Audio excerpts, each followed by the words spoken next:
It's Wednesday, October 30th, 2024. Joe Biden brings the rhetorical temperature down by saying half the country are garbage humans. Kamala Harris makes her closing pitch. And what really makes immigration a legitimately important issue? JD Vance has the answer next on the AM Update.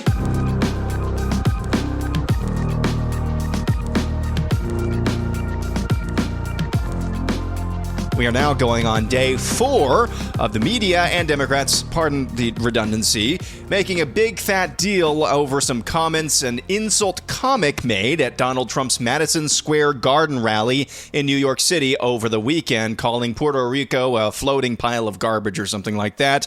In an effort to bring down the temperature in the room, Joe Biden spoke to a group of Latinos via webcast last night and had these words. Or Puerto Rico, where I'm in my home state of Delaware. They're good, decent, honorable people. The only garbage I see floating out there is his supporters. His demonization is seen as unconscionable, and it's un-American. So that is Joe Biden last night talking about how Donald Trump's supporters are garbage, saying the only garbage he sees floating around are his supporters. Well, that's one way, one strategy of trying to win this election. Last night in Washington, D.C. at the Ellipse, Kamala Harris made her closing pitch to the American people just 7 days before the election by saying we need to stop pointing fingers at each other. America, for too long, we have been consumed with too much division, chaos, and mutual distrust. And it can be easy then to forget a simple truth. It doesn't have to be this way.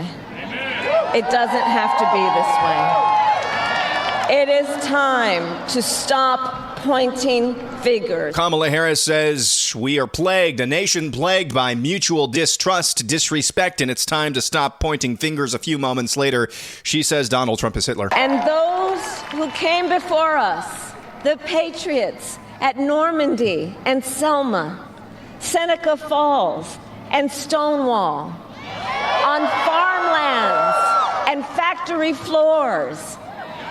They did not struggle, sacrifice, and lay down their lives only to see us cede our fundamental freedoms. They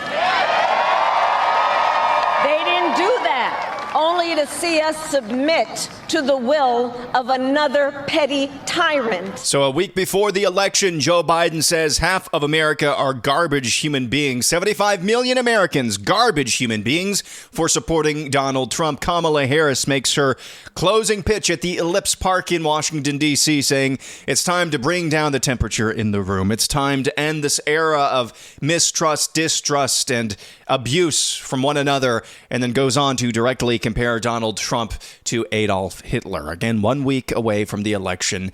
That is the Democrats' closing pitch. Meanwhile, in Republican land, Donald Trump held a press conference yesterday at his home in Mar-a-Lago and made this announcement regarding deportations. So today, I'm announcing that for the first time under my administration, we will be seizing the assets of the criminal gangs and drug cartels. And we will use those assets to create a compensation fund to provide restitution for the victims of migrant crime, and the government will help in the restoration. Tell yourself 20 years ago that any Republican nominee for president would not only be running unabashedly on the largest deportation effort in American history, he also promises to seize the assets of cartel members and other transnational criminal gangs in order to pay restitution to the victims of those gangs. Say what you want about Donald Trump on this issue alone. At the very least, the Overton window has been expanded. We're getting closer to the conversations that need to be had when it comes to immigration. Why is immigration so important anyway? I thought GOP vice presidential candidate JD Vance had an incredible answer, a comprehensive answer in about the period of 3 minutes. I want to play that for you a little bit later. But first, an official within the Department of Homeland Security told colleagues that Vice President Kamala Harris's decision to name Minnesota Governor Tim Walz as her running mate, quote, feeds into activities of the People's Republic of China that they were conducting with with him and local government, and warned that Beijing could target him to exert influence on U.S. policy. Again, that's according to an official within the Department of Homeland Security talking to colleagues. House Oversight Committee Chairman James Comer launched an investigation in August into Walz's alleged long-standing ties to the Chinese Communist Party. Last month, Comer subpoenaed DHS Secretary Alejandro Mayorkas for records relating to those alleged connections after a whistleblower notified the committee of the existence of a non-classified Microsoft Teams group chat amongst DHS employees, as well as additional intelligence reports that allegedly contained information regarding Walz's alleged connections to the Chinese Communist Party. On Tuesday, Comer penned a letter to Mayorkas, making public the fact that DHS has been, quote, unresponsive to the subpoena. Now, Comer has unilaterally released a portion of DHS internal communications it received from the whistleblower. That whistleblower said, quote, Walz got the VP. You all have no idea how this feeds into what the People's Republic of China has been doing here with him and local government. Again, more smoke to this fire. I don't know anybody who goes to the People's Republic of China 30 times and doesn't have some sort of weird infatuation with communism. Economy news, job openings fell more than expected in September. The data comes as investors closely watch for signs of further cooling in the labor market ahead of the Federal Reserve's next interest rate decision on November 7th. New data from the Bureau of Labor Statistics released on Wednesday showed there were 7.44 million jobs open at the end of September, a decrease from the 7.86 million seen in August and the lowest level of job openings since January of 2021. August's figures were revised lower from the 8.04 million open jobs initially reported. That's not a surprise. That's always revised lower the month after. Economists surveyed by Bloomberg had expected the report to show 8 million openings in September. Of course, the job opening figure was only at 7.44 million open jobs at the end of September.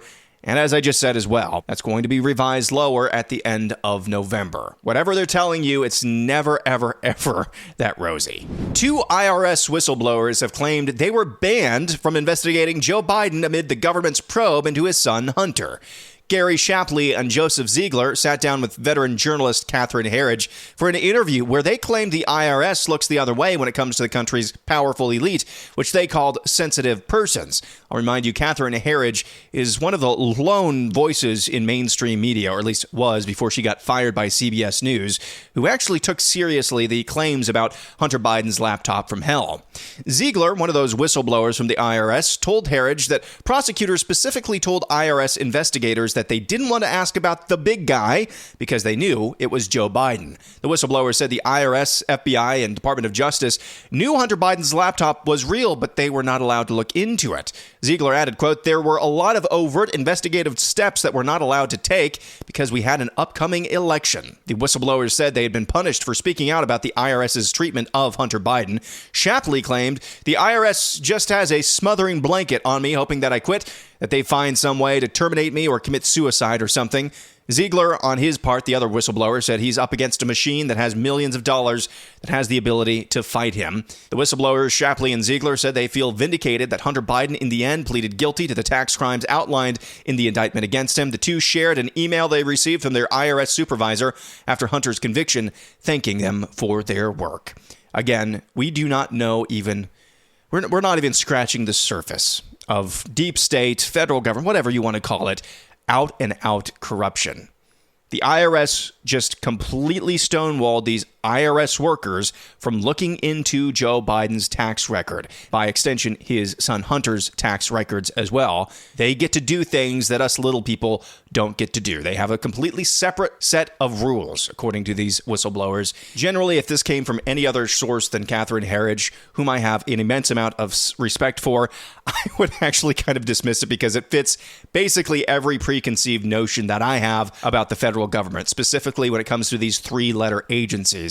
Good work from Catherine Herridge once again. She has an entire report that's about 16 minutes long. You can go and follow her on social media. She's got that posted everywhere.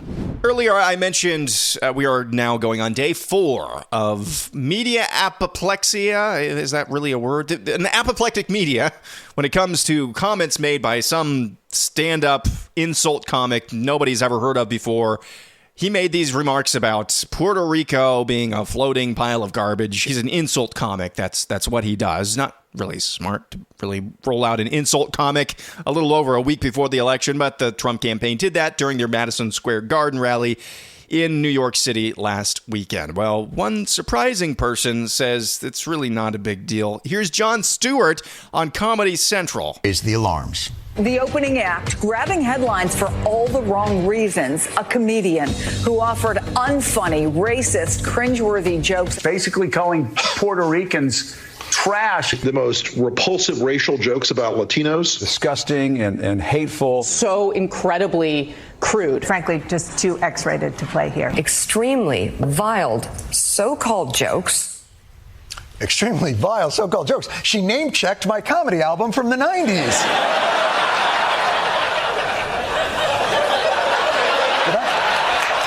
Did I really?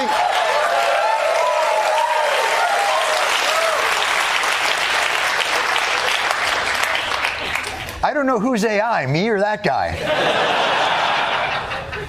Now, obviously, in retrospect, having a roast comedian come to a political rally a week before Election Day and roasting a key voting demographic, probably not the best decision by the campaign politically. But to be fair, the guy's really just doing what he does.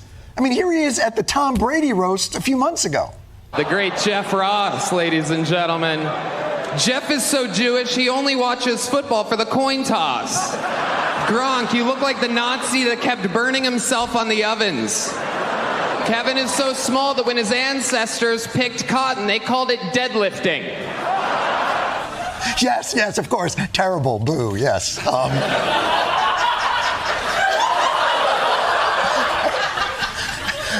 There's something wrong with me. I find that guy very funny.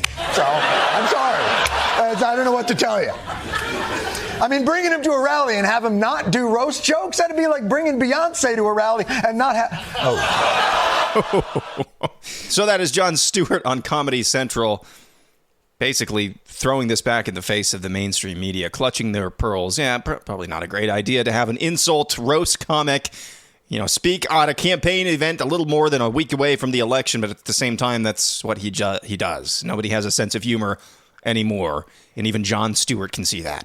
And finally, regardless of your background, regardless of, well, at least as long as you have a non-communist worldview, why should immigration be important to you? I think GOP vice presidential candidate J.D. Vance did an incredible job of distilling down what's really at stake with unchecked open borders when it comes to the notion of a country, when it comes to the notion of borders and national sovereignty. He was interviewed recently about the issue. This is about 3 minutes long. And I think it's probably the most concise summation of why immigration, trade policy, and the family are inextricably linked. If you have a permanent class of low-wage serfs, many of whom don't even speak English, that destroys the citizenship ethos that makes our democracy possible in the first place. These people don't care because they want the cheap labor. I care because I love my country. A lot of people look at America more as a financial opportunity than a country.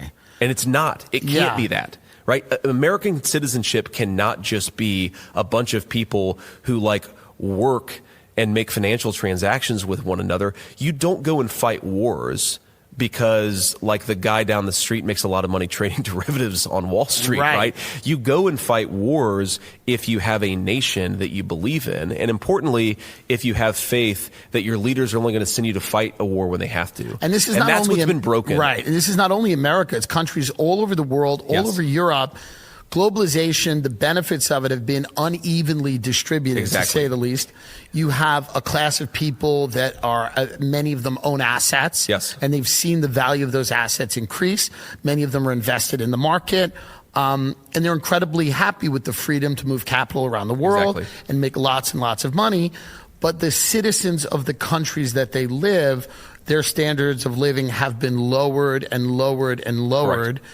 And this is it's not only America, it's this financial architecture that seems to be replacing people's cultures, histories, and idea of what a nation is. Yeah, and the real economy too, right? We used to make stuff and now we're trading derivatives and shipping dollars overseas, but also shipping assets overseas, where we used to make that stuff in the United States. I mean, crazy statistic.